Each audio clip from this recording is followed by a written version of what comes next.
Karen Reed accused of killing her boyfriend, a police officer found dead in the snow. A woman in panic calling 911, and a whisper in the night, "I hit him." It began as a tragic accident, or so it seemed. But layer by layer, the story unraveled and twisted into something no one expected. The case of Karen Reed, the woman accused of killing her boyfriend, Boston police officer John O'Keefe, has become far more than a criminal trial. It's a battle between science and emotion, between the justice system and online outrage, between sworn testimony and strange gaps in the investigation. What started as a suspected hit-and-run quickly turned into a maze of missing cameras, alleged bite marks, conflicting evidence, and even accusations of coerced witness statements. The trial has dragged on for over a year and a half, splitting the public and igniting social media under the viral hashtag #FreeKarenReed. And by June 16, 2025, nearly 3 years after O'Keefe's death, the jury still could not reach a verdict. So what really happened that snowy night? Is Karen Reed the killer, or the target of a cover-up? Let's take a closer look, from the first chilling discovery to the shocking evidence, the tense courtroom battles, and the silent suspense of the jury deliberation on June 16th. Early morning, January 29th, 2022, Canton, Massachusetts. Boston lay frozen in silence. Snow blanketed every street, every rooftop in the quiet suburb of Canton. And on the front lawn of 34 Fairview Road, something irreversible had just happened. Lying motionless in the snow was Officer John O'Keefe. Blood pooled around his head. His eyes were swollen shut. His body bore scratches and bruises. No pulse, no movement, just the stillness of death. The person who found him? Karen Reed, his girlfriend, 42 years old, a former finance lecturer and Fidelity Investments analyst. Panicked and freezing, she called 911 while attempting CPR, but it was already too late. John was rushed to the hospital, where he was pronounced dead. A police officer was gone, and the first question echoed across the state: what happened in the snow that night? Within days, the narrative shifted dramatically. Karen Reed was arrested and charged with second-degree murder, vehicular homicide, and leaving the scene of a deadly crash. The prosecution laid out a shocking theory. After a night of drinking and partying at the home of Brian Albert, a fellow officer, Karen, allegedly drunk and enraged, backed her Lexus SUV into John, then left him to die alone in the snow. The evidence: a cracked windshield on Karen's vehicle, a broken cocktail glass near the body, and one witness claiming they heard Karen scream, "I hit him." But Karen Reed denied everything. She insisted she never hit John and claimed something far darker had happened, that John O'Keefe was assaulted inside 34 Fairview Road, possibly attacked by a dog, and then dragged outside to stage a fake accident scene. And she wasn't the killer, she was the scapegoat. Worse yet, she alleged that members of the Canton Police Department were covering it up. And soon, the evidence started raising eyebrows. The cracked windshield? No blood, no hair, no tissue. The cocktail glass? Found near John's body, but no fingerprints. The witness who claimed Karen said, "I hit him," never actually saw anything, and changed their story multiple times. Most damning, no tire marks, no blood on the tires, no drag marks in the snow. Karen's lawyer asked the obvious question: if he was hit by a car and left there, where's the evidence? And then came the deeper twist. 34 Fairview Road wasn't just any home. It belonged to Brian Albert, a former cop. His brother Colin Albert was there that night too. And many officers in the Canton PD were either friends or family of the Albert household. Karen's legal team called it what it looked like: an inside job. A blue wall of silence. And the public exploded. On TikTok, Twitter, Reddit, thousands demanded answers. Why weren't the Alberts ever investigated? Why weren't nearby surveillance cameras collected? If Karen killed him with her car, why was she the one who called for help? The hashtag #FreeKarenReed went viral. Protesters gathered outside the courthouse, waving signs that read, "Justice for Karen." For many, she wasn't a killer, she was a woman fighting a corrupt system. From April to July 2024, the first trial began in Massachusetts. The nation watched like it was a legal thriller unfolding in real time. The prosecution repeated their theory. Karen got drunk, got emotional, backed into John in the driveway, then left. They relied heavily on witness testimony, EMTs, investigators, neighbors, and attendees at the party. They painted Karen as erratic and suspicious, calling friends in a panic, drinking after the incident, and making statements that sounded like confessions. But the defense, led by high-profile attorney Alan Jackson, went on the offensive. They attacked the investigation, pointing to mishandled evidence, potentially staged scenes, and conflicts of interest within the police department. They presented an alternate theory. John may have been beaten inside the house. His injuries could have come from a dog attack, not a car. The broken glass and car damage? Possibly planted. And a third party, Colin Albert, Brian Higgins, or someone else at the party, could be the real culprit. The jury wasn't asked to prove who did it, only to decide if Karen Red was guilty beyond a reasonable doubt. And by the end, they couldn't. The case ended in a hung jury. No verdict, no justice, just more questions. These doubts created something crucial, reasonable doubt, enough to keep the jury from reaching a unanimous decision on Karen's guilt. And that, in the end, was the defense's master strategy. They didn't have to prove who killed John O'Keefe. They just had to prove that Karen might not have. Ultimately, the jury deadlocked. The judge declared a hung jury, which meant Karen Red would be tried all over again. And in this second trial, now underway, everything changed. This time, the prosecution is led by Hank Brennan, the former defense attorney of infamous mob boss Whitey Bulger. Brennan promised to cut through the noise using digital precision, car telemetry from Karen's Lexus, GPS records, phone logs, John O'Keefe's Apple Watch data. Every second accounted for to prove that Karen was the only person in a position to kill him. Gone was the heavy reliance on shaky witness testimony. This trial was now about cold, hard data. The defense adjusted too, no longer driven by emotional appeals or broad conspiracies. Instead, they responded with forensic logic, building a counter-timeline with just as much digital depth. Theories from the first trial, that John may have been beaten inside the house, attacked by a dog, or even killed by someone else entirely, were still on the table.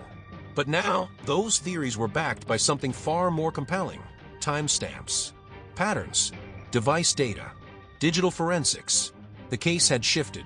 Now, it wasn't about how someone felt. It was about who was where when they moved, how long they stayed, and whether the data actually matches the story. What happened to John O'Keefe is no longer just a question about a man dying in the snow.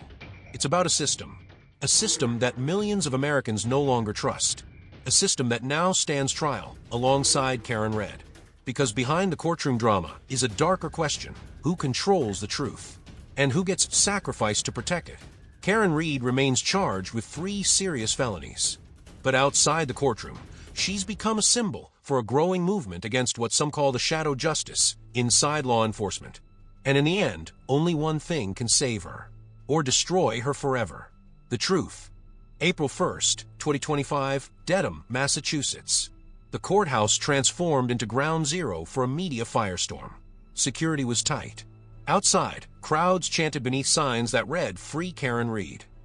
Inside, the air was thick, the silence suffocating. 12 official jurors and 6 alternates took their seats, hand-picked to decide the fate of Karen Red, once again charged with second-degree murder, vehicular homicide, and leaving the scene of a deadly crash. Before the trial even began, the defense filed every motion possible to delay or dismiss, from requesting continuances to invoking double jeopardy, but every door slammed shut. April 22nd. Prosecutor Hank Brennan opened with a statement as sharp as a scalpel. Karen Reed, intoxicated and out of control after a party at Brian Albert's house, backed over John O'Keefe with her SUV, then drove off into the night, leaving him to freeze alone in the snow. But the defense, led by veteran attorney Alan Jackson, hit back hard with a completely different story, one sharp, chilling, and deliberate. John O'Keefe was not struck by a car. He was beaten, possibly attacked by a dog, inside the Albert home, then dragged outside to fake an accident scene. Someone in that house did this. And the system is now trying to bury the truth. Truth versus cover-up. That was the battle cry of the defense. From April 23rd, 25, the first witnesses took the stand. John's longtime friend Kerry Roberts and EMT Timothy Nuttall recounted the moment they found his body, blood leaking from his head, eyes swollen shut, alone in the freezing dark. To bring it closer to reality, on April 25th, the jury was taken to Fairview Road, the exact spot where John was found. On May 2nd, Dr. Jason Tracy testified that Karen Reed's blood alcohol level at 9 a.m. the next morning was 0.093%. That meant that at the likely time of the incident, around 12:45 a.m., she could have been at 0.14 to 0.29%, legally and dangerously drunk. But the real shock came on May 7th. In the phone of Jennifer McCabe, a friend of the Albert family who was at the party, investigators found a Google search. How long to die in cold? The time? 6:20 a.m. And that raised immediate, chilling questions. Why would she Google that? Was John still alive at that time? And if Karen left him there, why did she call 911 and Jennifer didn't? Prosecutors insisted the search happened after John was found at 6:24 a.m., post 9/11 call.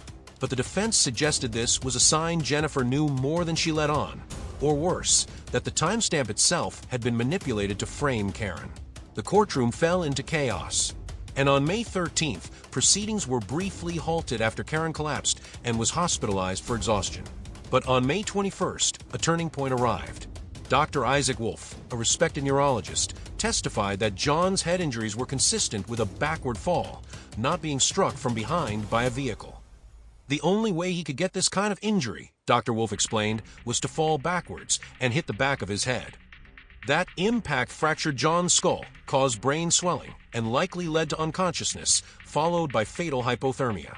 Media described Wolf's testimony as a sledgehammer, smashing through the logic behind the state's vehicular homicide theory. From May 27th, 29, the prosecution returned fire with their ace. Judson Welcher, a forensic crash reconstruction expert, claimed that if Karen's SUV reversed at 23 miles per hour, it could produce injuries similar to John's. But the public wasn't sold. There was no blood, no hair, no skin on the car, no tire tracks, no drag marks, no direct evidence. As May closed out, the prosecution rested. Now, all eyes turned to the defense. Would they counter with stronger digital forensics? Would they finally rip apart the prosecution's timeline? Because while the case had already gripped the country for over 3 years, the most critical questions still had no answers. What time did John really die? Who moved him and when? And was the data telling the truth? Or just what someone wanted us to believe? June 2025, Dedham, Massachusetts. The courtroom was boiling, not from a summer heat, but from the pressure of a truth clawing its way to the surface. Evidence, testimonies, cross-examinations, and a defense team that was no longer on the ropes. Karen Reed, once painted by the media as a cold-blooded woman who left her lover to die in the snow, was no longer standing alone. Her attorneys had begun to lay down their strongest cards. June 2nd, former Officer Kelly Dever, once a key witness, took the stand. And then, a moment no one saw coming. She testified that she had been pressured to lie, not by the prosecution, but by a former attorney on Karen's previous defense team. She claimed that attorney threatened to charge her with perjury unless she stuck to the script. She described feeling ripped apart with words during interrogations. And finally, she admitted her previous claims that she saw Brian Higgins and former police chief Kenneth Berkowitz standing near Karen's SUV might have been influenced by media, not memory. The courtroom froze, and jurors were left to ask how many of the statements in this case were actually reliable. June 3rd, entered Dr. Marie Russell, a top forensic expert on animal bites. Calm and composed, she dropped a bombshell. The injuries to John O'Keefe's hands were not caused by shattered taillights or blunt force. Those wounds, she said, are bite marks, claw marks. John O'Keefe was bitten by a dog while he was still alive. That statement obliterated the prosecution's car crash theory. Karen Reed, once accused of running over her boyfriend with an SUV, now stood behind a far more sinister possibility, that John had been attacked inside the Albert home and left to die outside, part of a calculated cover-up. The defense filed a mistrial motion, accusing prosecutors of misleading the jury on canine DNA. The judge denied it, but the damage was done. The prosecution's credibility was shaken. June 4th, 12. The final witness for the defense, Dr. Andrew Rentschler, a biomechanics expert from ARCCA. No theatrics, no drama, just science. Using crash modeling and logic, he dismantled the theory that Karen's SUV struck John. No broken bones, no torn hoodie. The scrapes were too light for a collision at 23 miles per hour. If Karen Reed's Lexus RX 350 hit John, he concluded, the injuries would be far more severe. Based on my analysis, the likelihood of impact is very low. But prosecutor Hank Brennan wasn't letting go. He didn't bring in a rebuttal witness. He didn't need to. He found a flaw. Rentschler hadn't factored in the broken taillight glass found on John's hoodie into his simulation. A small omission, but in Brennan's hands, it was a lethal weakness. He pressed, Did you consider the glass shards found on the victim's clothing? Rentschler answered plainly, no. They don't affect my biomechanics analysis. An honest response, but potentially deadly. Brennan seized it. If you excluded that glass, you didn't fully challenge our crash theory. This is the hole in your case. June 11th. Alan Jackson, for the defense, rested his case, strategically, without another word. No théâtrix. Just confidence. Brennan responded in kind. No more witnesses. No debates. Just silence. The prosecution was all in on closing arguments, where words would now do what data could not. Now it comes down to this. One side has biomechanics, forensics, and a theory of a deadly assault. The other side has shattered glass, scratches, and a phrase, I hit him. But only 12 people, the jury, hold the power to speak the truth. Karen Reed, guilty or not guilty, the verdict is near. And no one knows what happens after those final words are spoken inside that courtroom. June 13th, 2025, Norfolk County Court. The entire courtroom held its breath. From the packed gallery to the sea of cameras outside courtroom 6, all eyes were fixed on one woman, Karen Reed, once branded the killer girlfriend, now standing on the edge of a verdict that could define the rest of her life. This was it, closing arguments, where every word could either destroy doubt or plant just enough of it to change everything. Defense attorney Alan Jackson rose to his feet. He didn't hedge. He didn't plead. He attacked. There was no collision, no impact, no hit and run. This was a cover-up. Jackson pointed straight to the heart of the prosecution's case. He accused investigators of building a false narrative, of protecting their own, of twisting the facts from the very beginning. He called out Detective Michael Proctor, citing vulgar, biased texts, and labeled the investigation as tainted, manipulated by people who were supposed to seek justice. Then Jackson laid out 3 key truths. John's injuries don't match an SUV strike. The wounds do match a dog attack while he was still alive. The taillight shards and car data? Assumptions, not proof. The courtroom was silent. Karen sat at the defense table, eyes locked on the jury. She said nothing, but everything rested on what 12 strangers believed. Then came Hank Brennan. Cool, calculated, clinical. He didn't fight emotion with emotion. He brought data and timing. The taillight glass was found at the scene. The SUV reversed at the exact moment John's phone stopped signaling. Glass was embedded in his hoodie. This isn't speculation, Brennan said. It's evidence. He didn't pretend the case was simple, but he reminded the jury. Karen Reed backed over John while drunk and either didn't notice or didn't care. He replayed the controversial video clip where Karen was heard saying, I hit him, and then asked, was that a confession? Or panic? And if it was panic, what exactly was she panicking about? Brennan returned to the unstable relationship, the jealousy, the emotional volatility. He painted a picture of a tragic mistake, not a conspiracy. Once the arguments ended, Judge Beverly Canoni gave the order. The jury will now deliberate. The 6 alternate jurors were dismissed. 12 remained, 7 women, 5 men, the only ones with the power to decide. Karen Reed, guilty or not guilty. Judge Canoni reminded them, you are not just listeners. You are judges of the truth. Before them lay over 200 pieces of evidence, car data, phone records, wound photos, crime scene images, messages, witness statements, crash reconstructions. At 4:30 p.m., the jury was dismissed for the weekend. They would return on Monday, June 16th, to finish what they started. Karen walked out of court. Reporters swarmed. Protesters held up their hashtag #FreeKarenReed signs. But across America, one question echoed louder than ever. Would those 12 people in a sealed room choose belief or doubt? June 16th. The hours passed. No decision, no expressions, just silence and the weight of a nation pressing down on every unsigned verdict form. Judge Canoni addressed the jury again. Stay focused. Review the evidence. Take your time. But by day's end, still no answer. Karen Reed left the courthouse once more. Still unconvicted, still uncertain, and wondering, would tomorrow bring freedom? Or the beginning of a sentence with no end?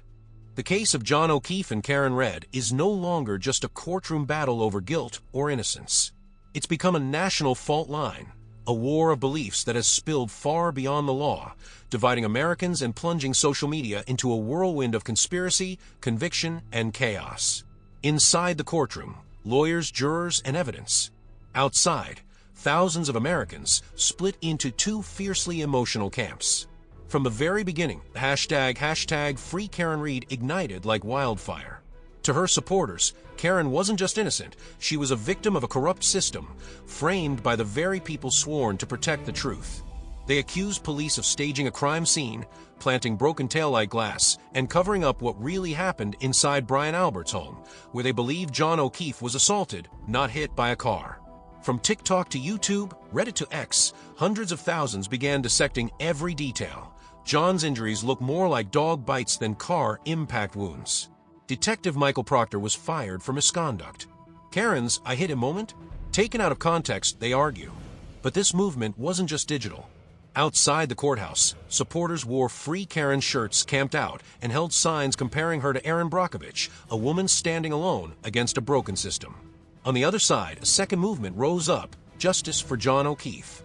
These critics rejected the conspiracy theories. To them, the evidence was clear.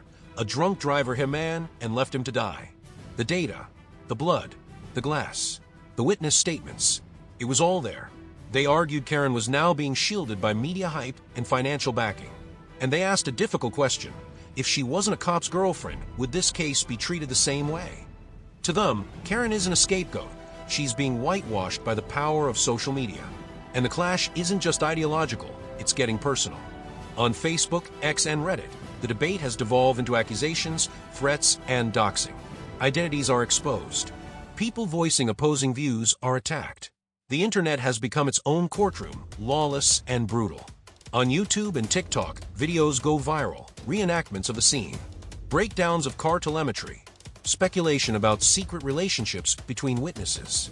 The channel Turtleboy Daily News has become the unofficial headquarters of Team Karen, while Reddit's Our Karen Read Case and countless TikToks serve as crowdsourced investigation hubs, sharing evidence and decoding case theories. Some accounts have even tracked down surveillance footage and posted the Albert family's home address, sparking fears that mob justice might be replacing due process. In the midst of this storm, authorities were forced to speak out. Judge Beverly Cannoni warned Karen Read against using social media to rally supporters or influence witnesses. Prosecutors raised concern that this criminal trial has become a popularity contest online, and justice could be distorted by shares and likes. Even the media fractured. NBC, Boston Globe, and CNN covered the case with either neutrality or a tilt toward the prosecution. The Sun and others leaned into the narrative of Karen as the framed woman, calling the trial the next Delphi, referencing another murder case riddled with doubts and alleged police misconduct. In the end, whether you believe Karen Read is innocent or whether you demand justice for John O'Keefe, one thing is certain: social media can shine a light on justice, or blind it entirely. The Karen Read trial is nearing its conclusion, but instead of clarity, what remains has only deepened the confusion. Evidence, data, testimony. What once seemed like a puzzle coming together has now become a maze of contradictions. And the question is no longer who did it, but rather how much truth has been buried. Take the taillight glass, once the prosecution's strongest physical proof. Shards were found on John O'Keefe's hoodie, and prosecutors claimed this is where Karen backed into him. The glass shattered, a piece lodged into his clothing. But the defense isn't buying it. They pointed out a troubling fact. No glass was found immediately after the incident, not until Karen's SUV was brought to the police garage. Sergeant Nicholas Barros, a witness for the defense, testified there were just a few tiny fragments at first. Then, suddenly, there were a lot more. So the question looms, who added them? And why? On Reddit, Karen's supporters asked bluntly if she hit him. Why didn't the snowplow sweep away the broken glass? The prosecution's timeline is razor thin.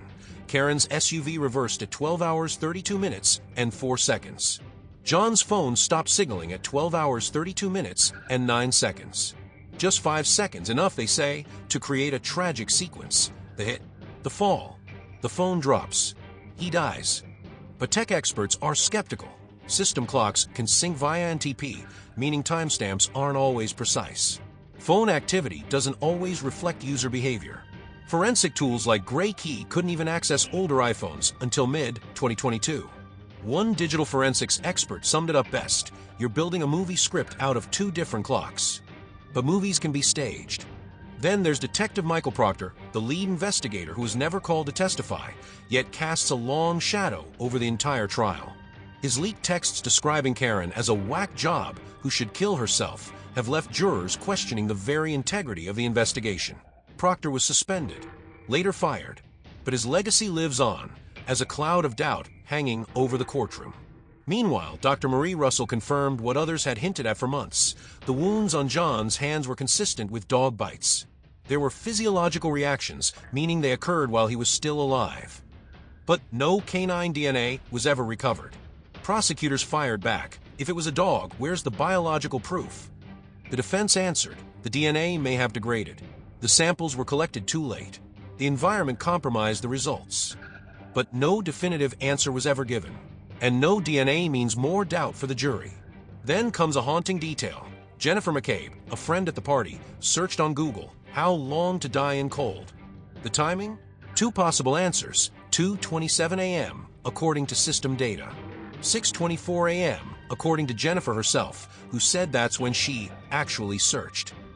A 4-hour gap, long enough to determine whether John was already dead, or if he was still alive when someone left him in the snow. And long enough to ask the real question, who moved the body and when? When the jury entered deliberation, they carried more than 200 pieces of evidence. They carried a storm of uncertainty. Was the evidence planted? Which testimonies are real and which are influenced?